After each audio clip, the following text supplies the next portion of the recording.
Kelly Taylor Ryan, and this is Mainely Unspoken. Today, again, we have Aaron Zelman, who is the director for the Jews for the Preservation of Firearm Ownership. He was with us a couple of weeks ago, and he did a sensational job on the Second Amendment. He is the author of the Grandpa Jack series, which talks about why we need to get out of the UN, talks about why we should all have guns, talks about the Bill of Rights. It's the best literature on the market for that information. And welcome, Aaron. Hello, Kelly. How are you? I'm very good. So we have your new book called Hope. And I read it this week, and it's a great book. It teaches all about the Bill of Rights. But can you give me kind of a short version of what the book is about, the plot line here? Well, the book is about, and it's rather straightforward, the book is about a fellow who has a great deal of love for America, and through some circumstances, he ends up being elected President of the United States, and he decides to run American government based on the Bill of Rights. And his name is Alexander Hope, and of course the name of the book is Hope, and his campaign slogan was Hope for America, and he does bring hope to America because he begins to have government of the Bill of Rights, for the Bill of Rights, and by the Bill of Rights, and it is his decision that government will be under the chains and bound by the chains of the Constitution. And that when he comes into office, he lets it be known to everyone that they will have to justify their jobs, and anybody who has a job that infringes on the Bill of Rights, that job is no longer on the payroll. Many other things happen, but it's a rather straightforward approach to helping people understand how America could be. As one of the reviewers said, James Bovard, he said, this is a visionary novel of what America would be like if we actually had a president who ran America based on government of the Bill of Rights, for the Bill of Rights, and by the Bill of Rights. Absolutely, and right on the front cover it says, how would you feel if you no longer feared your government? And if you no longer feared your government, boy, would you feel pretty relaxed and comfortable? And I guess the only reason why you wouldn't fear your government is if they were obeying the Bill of Rights. Well, I think that this has to be done in America. As we were talking a little earlier, if we're going to have a country where people no longer fear the government, and I think that, in very quiet, private moments, people will acknowledge that they do fear the government. Of course they do. And we have to turn that around and have a government, or change our culture. A culture that would be the Bill of Rights culture, a culture based on freedom from fear of government. And that's the only way we're going to keep America from becoming a police state, which we are rapidly headed towards. And we can talk about that, I suppose, some other time when another book I'm doing comes out about the state versus the people. So do you think that the children are really taught what the Bill of Rights are? Or for that matter, do you think the average citizen actually understands the Bill of Rights? No, I don't think the average citizen has ever really read the Bill of Rights and thought about it. They may have had to read it when they were in a civics class. That's probably the last time that they read the Bill of Rights. Mm-hmm. Most people really don't understand how much power they have over the government. But instead, most people simply relinquish that power. They give it up. They do, and it's really amazing, though, but they might be confused, because if you read the Bill of Rights, a lot of times laws are contradictory to the Bill of Rights, and the Bill of Rights isn't enforced. Well, and sadly, what is enforced are those laws that destroy the Bill of Rights. And it's not just a Second Amendment issue. I think everybody needs to understand that all of the Bill of Rights are endangered. And even the rights that belong just to the states, those states' rights are endangered. And in fact, if you take a look at the Civil War, one of the issues the Confederacy was strongly concerned about was how states' rights were being taken away. So it's been a long-term process of destroying people's freedoms and rights. Well, one of the things you talk about in the book, Hope, is getting a Bill of Rights enforcement agency. Well, I think that that's important, but it's only going to happen if we have a president who really believes in the government of the Bill of Rights, for the Bill of Rights, and by the Bill of Rights. And if we have a president who believes in binding government by the chains of the Constitution, because a Bill of Rights enforcement agency simply couldn't come about, although that's exactly what we should have. That should be the number one federal agency. If we're going to have federal agencies at all, are agents that make sure that any government employee who violates the Bill of Rights no longer has a job and may even be sent to prison. And I think that would be wonderful to have. But this has to start from the top down, unless there's a grassroots movement from the bottom up to demand a government run by and for and of the Bill of Rights. Now, the government today is not run according to the Bill of Rights. Well, no, the government today appears to be run by a lot of groups that have an agenda, and by some politicians who really don't care about patriotism or the American heritage or the American dream that should be available to everyone who wants to work. No, not indeed. The government today doesn't even pay lip service to the Bill of Rights. Now, we had an incident not too long ago where John Ashcroft said that individuals have a right to keep and bear arms, but then he added a little caveat that, of course, according to state laws, and the state had the rights and the power to deal with gun ownership. So, we still don't have people in office who fully embrace the Bill of Rights. Because maybe they were never taught what the Bill of Rights means. Well, I don't know if they weren't ever taught. I would think that, part of what you say is true. You're going to be talking with an attorney, Richard Stevens, and he can tell you, because he used to teach law school, that the Bill of Rights is not taught in American law schools. That may sound incredible. It's not taught in the high school. The most important law of the land is not taught in law schools. So it's possible that John Ashcroft doesn't know about the Bill of Rights, but at the same time, it would be highly unlikely, I think. So how do we get the government to start enforcing the Bill of Rights? Well, I think we have to start from a bottom-up situation. That is, we've got to convince enough regular folks to learn more about the Bill of Rights, embrace the Bill of Rights, celebrate the Bill of Rights on Bill of Rights Day, December 15th. 1791, December 15th, the Bill of Rights was ratified. So that's the birthday of the Bill of Rights.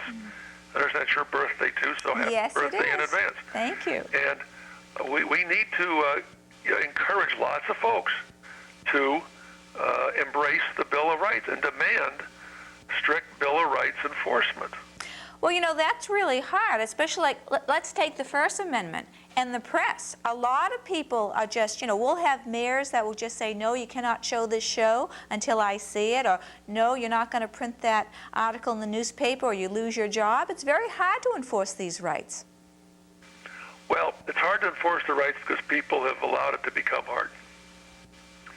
I think what we have to do is, again, we have to go back to educating people about what the rights are. Why do we have these rights? What do these rights mean? And how these rights are endangered. Most people are so busy working and taking care of their family needs that they really don't have a chance to think about how America is headed into being a police state. Now, you talked about the federal agencies, and maybe there's too many of them, and maybe some of them are unconstitutional. Can you talk a little bit about that? Well, I think there's definitely too many of them. In other words, what right does the government have to meddle in people's lives? Why would we want a government that can tell us how to live, or what kind of books we're going to be able to read, or what kind of movies you can go to, or a government that taxes you so heavily, or a government that does not do what it's supposed to do, and that is provide for the national defense in a sound manner. So there's lots of things going on within our government that are not in the best interest of the people. This is not government for the people and by the people anymore. This is government for self-interest groups and lobbying groups. And I think the American people have to come to grips with this reality and say we're not going to tolerate it anymore. You know, if you remember the former Soviet Union, here the government had all these guns, and they had lots of generals and big armies and all kinds of politicians, and they had street police and state police and prisons, and yet the people went into the streets and revolted, and the governments toppled. They fell. And the people didn't have the guns. And they didn't have the guns. That's right. So And I think it's important. Here we have a country where people do have arms, and, you know, they act as if they're a bunch of, puppets on a string. Just whichever way the government wants to pull the string, they'll just do that. And they won't stand up for their rights. And so as long as we have that attitude that the American people don't have the same desire for freedom as the Russian people, as long as that attitude is so pervasive, it's going to be difficult to get people to embrace freedom. Or they're just getting used to being told what to do, how to live, being watched by the government. People are just taking that as everyday life. Well, you know, the American people, I guess, can be compared to that frog that's put into cold water, and then the water is warmed up slowly, and eventually the frog gets cooked. Right. And I think that if the American people, as I've said, if they don't have the same desire to be free as the people in the Soviet Union did, then they can expect to have the same kind of future as the people in the Soviet Union did. Now, this book, Hope, the main character, Alexander Hope, who becomes president, I mean, the likelihood of that happening is pretty slim, unless there's a hero out there. And if we don't have a president like President Hope to say, wake up, America, these are your Bill of Rights, and we're going to start running this country according to the Bill of Rights, I don't know how we're going to wake people up. I really don't. Well, you know, the purpose of the book, Kelly, was to create that image of what could be. You know, everything starts with a dream. Right. Everything. You know, someone had a dream to make an automobile, or someone had a dream one time to make a device that would keep time.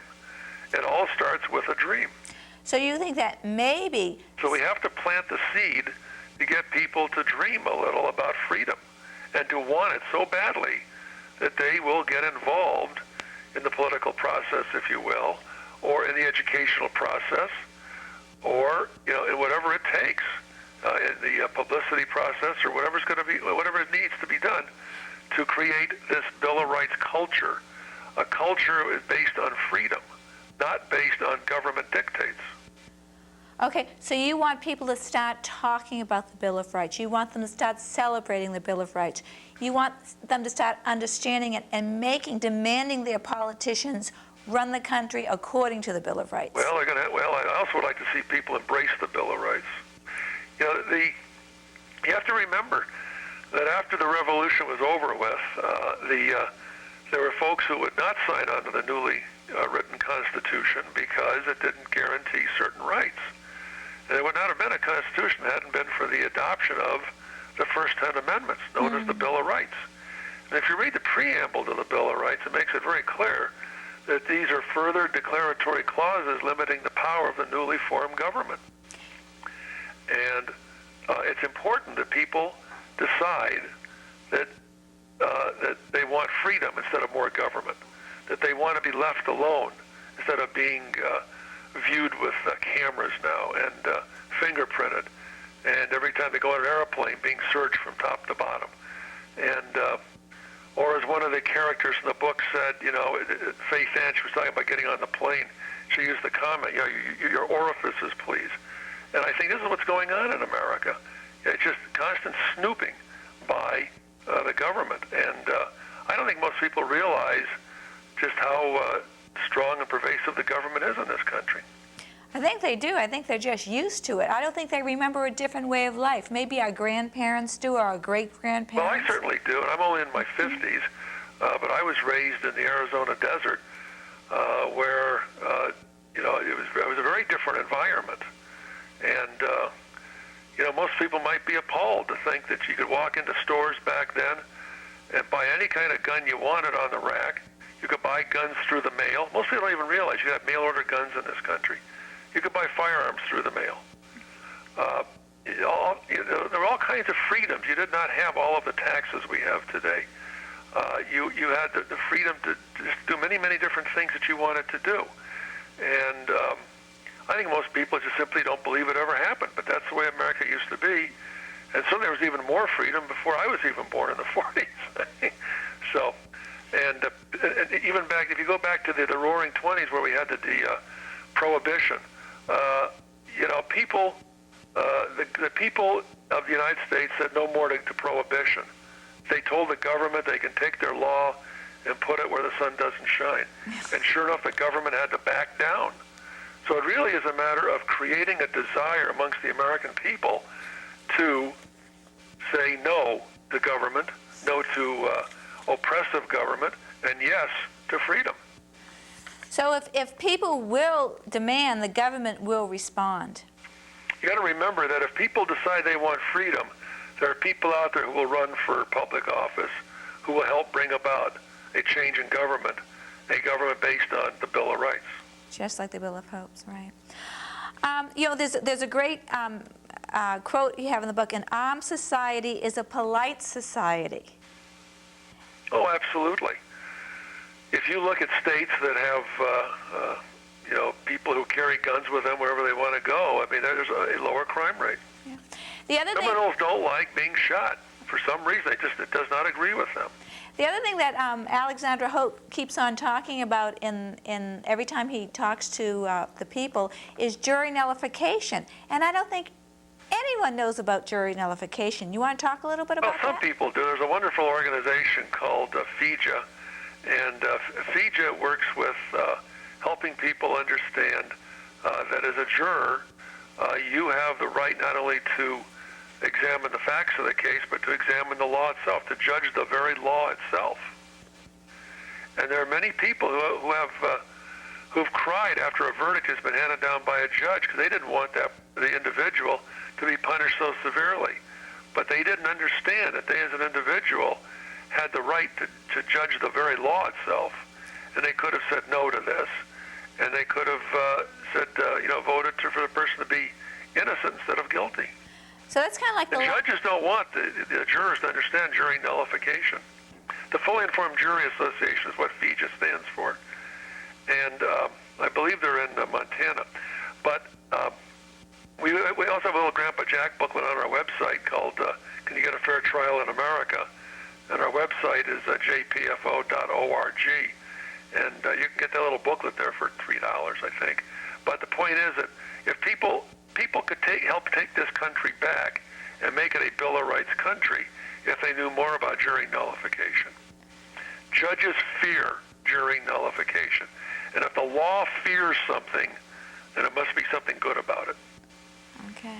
So people need to get in touch with the Fully Informed Jury Association. I would recommend that. Get your book, Can You Get a Fair Trial in America, your booklet, Grandpa Jack. That'll give them an example of a lady who tried to defend her life against criminals, and the police and the law were against her for doing it, and the jury found her innocent for what she did.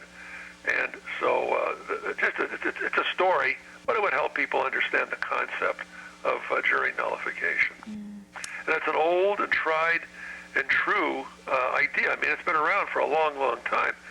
It's one of those 1,000-year-old rights. The jury deciding what justice will be. Not the judges, not the lawyers, not the law, but the people. So the people would decide what is fair and what is not fair. Well, the people would judge the facts of the case and also the law itself. If the law is not just, if the law is unjust, then they would say no to the law, and they would decide the person is innocent. And then if they kept on rejecting that law, then Congress would have to change the law. Well, not all laws are by Congress, and many laws are at the state level. But if they kept rejecting that law, prosecutors would no longer prosecute under that law. Okay. Because if they can't get a conviction, why would they waste their time trying to prosecute? You talk a lot about the the war on drugs in the book, and eliminating that. You want to talk a little bit about that? Well, simply put, we make it very clear in the book that we have no use for drugs. We don't recommend drug use.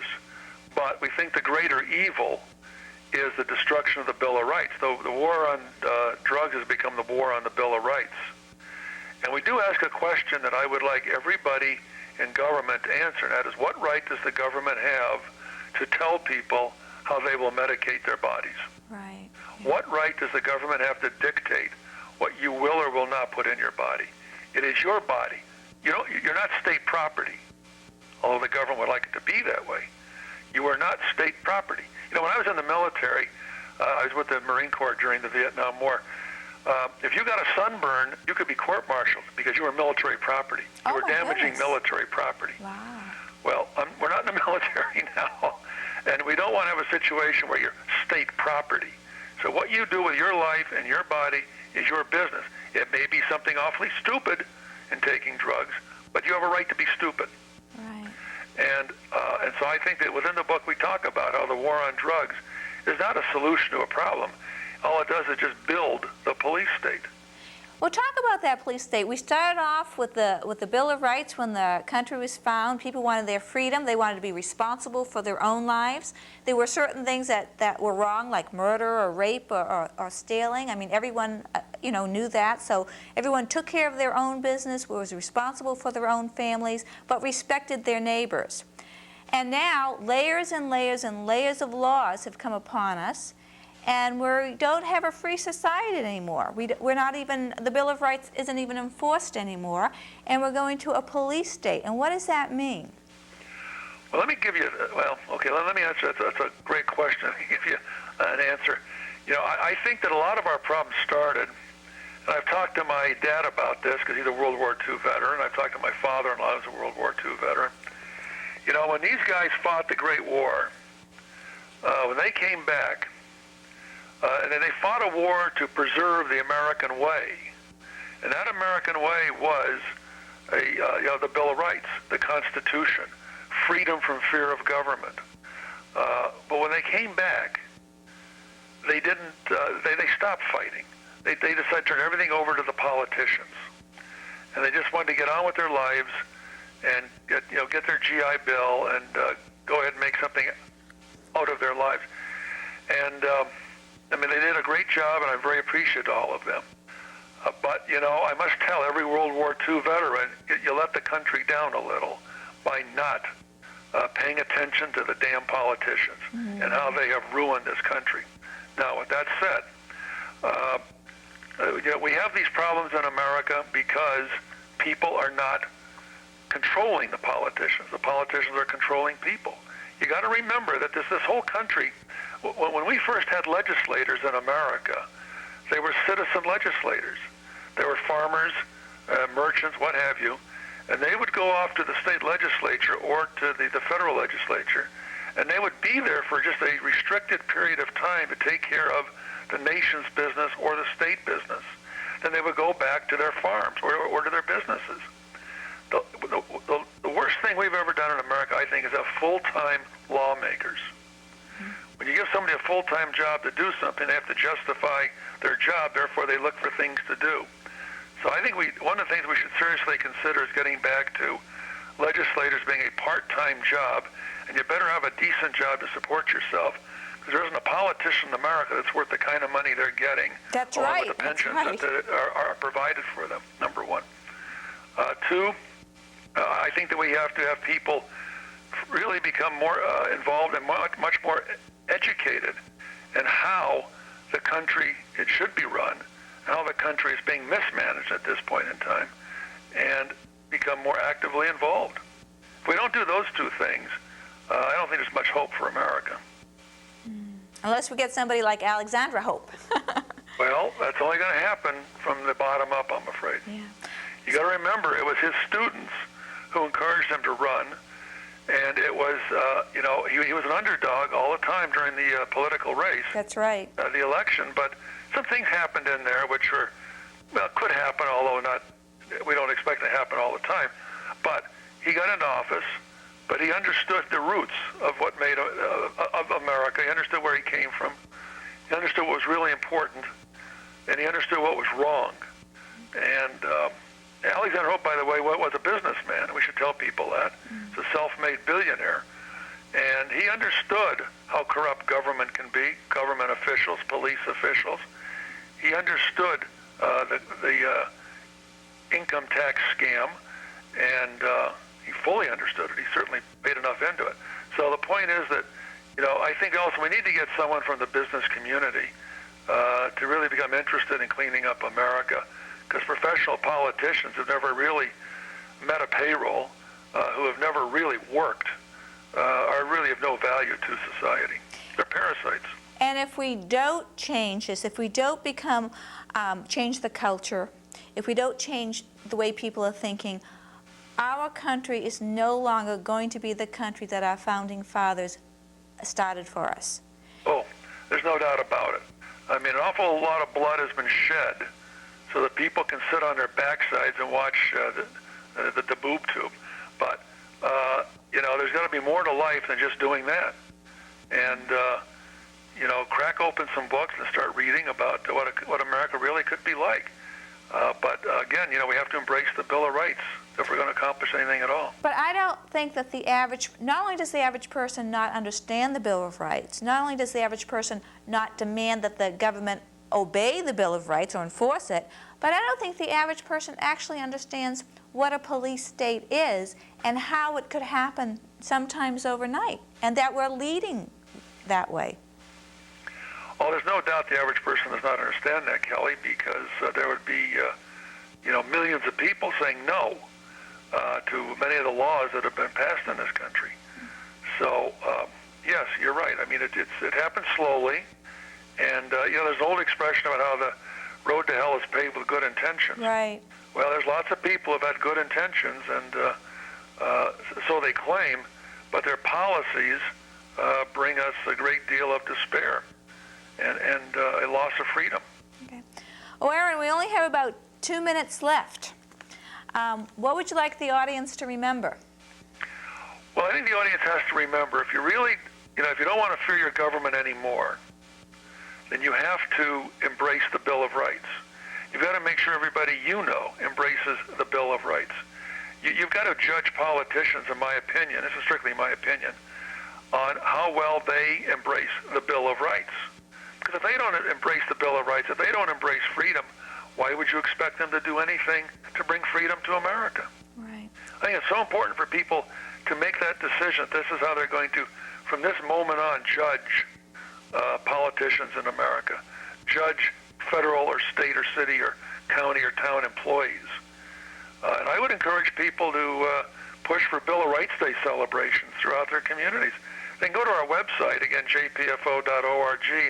We have a whole section there on Bill of Rights Day. We have a map showing where Bill of Rights Day is now being celebrated throughout America. We have information people can download, form letters on resolutions and on letters to the editor to promote Bill of Rights in your own community. Excellent. And they can order your book through your website? Yes, they can. Hope is available. And they can also just read about the book on the website and see all the things that other people are saying about the book. And hopefully they will find the book very useful. We've had a number of people who've ordered the book and then come back and bought 6 copies or 12 copies. Oh, it's a great book. Thank you, Aaron, for being with us. Thank you for the opportunity. This is a great book. If you want to find out how your government should be run, read Hope. It's entertaining, it's educational. This book should be in every high school American history class. It should be given to the parents. It should be in colleges. It should be in every library. Encourage people to order it. You won't be disappointed. Thank you for watching, and we'll see you next time.